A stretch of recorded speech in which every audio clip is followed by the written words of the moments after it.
primeiramente, boa noite para todo mundo, né? Boa noite. Eu passei algumas atividades para vocês na aula passada de preenchimentos de documentos, que esses documentos acabam sendo documentos que geram preceitos. O que é preceitos?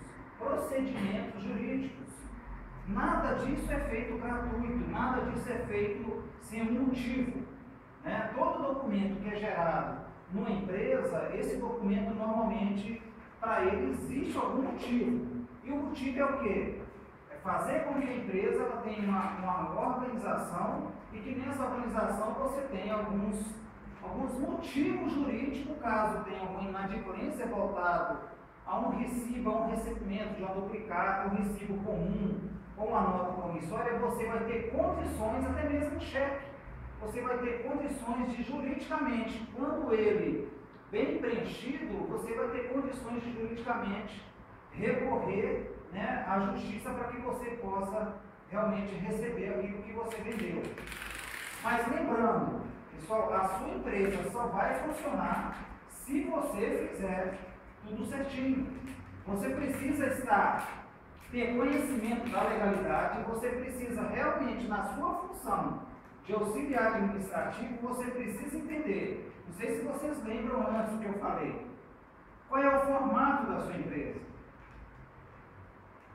É pequena, é média, é de grande porte? Qual é o formato da sua empresa? Na sua empresa existe uma descrição de cargo? Na sua empresa existe uma descrição de tarefas onde determina o que você vai fazer? Se não existe, essa empresa precisa preocupar. No momento que contrata você, tem que ter essa preocupação da descrição do seu cargo. Para quê? Para que nós não geramos ali precedentes trabalhistas. O que é isso? Desvio de função.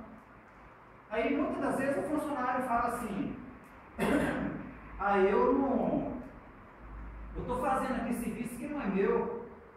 Como que você está fazendo serviço que não é seu? Onde está escrito isso? Como que você está realmente, quando que você está certo? Na hora que você foi contratada, foi falado para você as regras. Na hora que você foi contratado, existiu um contrato a qual você assinou no período de experiência, onde você teve ali toda uma demanda de uma empresa, seja ela experiência de 45 dias ou de 90 dias. A empresa deu ali para você todas as demandas daquilo que você, teoricamente, iria fazer na prática.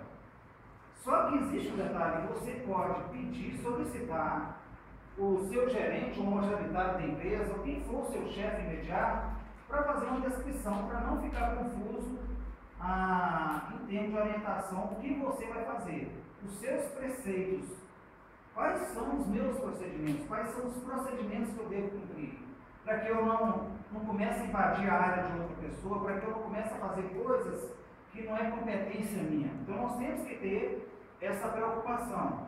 Primeiro, parece simples, né? Como preencher o recibo? Me presta o seu, por gentileza. Como preencher o recibo? Esse recibo é o mesmo formato desse modelo que está aqui na tela. Então aqui, existe um caminho para isso.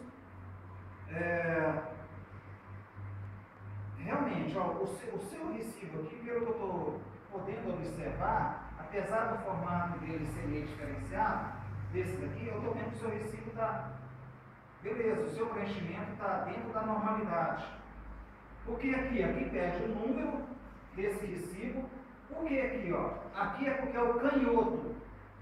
Esse recibo, ele tem que ter um canhoto. Por quê? Essa parte daqui eu vou entregar ao meu cliente e essa parte fica no meu canhoto. Por quê? O mesmo número que está aqui, ele tem que bater com esse número aqui.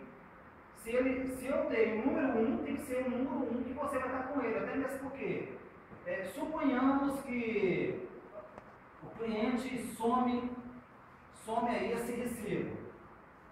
Se você sendo uma pessoa idônea, sendo uma empresa idônea, não, você subiu o recibo, mas eu tenho aqui o canhoto desse seu recibo. Vamos ver se você pagou mesmo.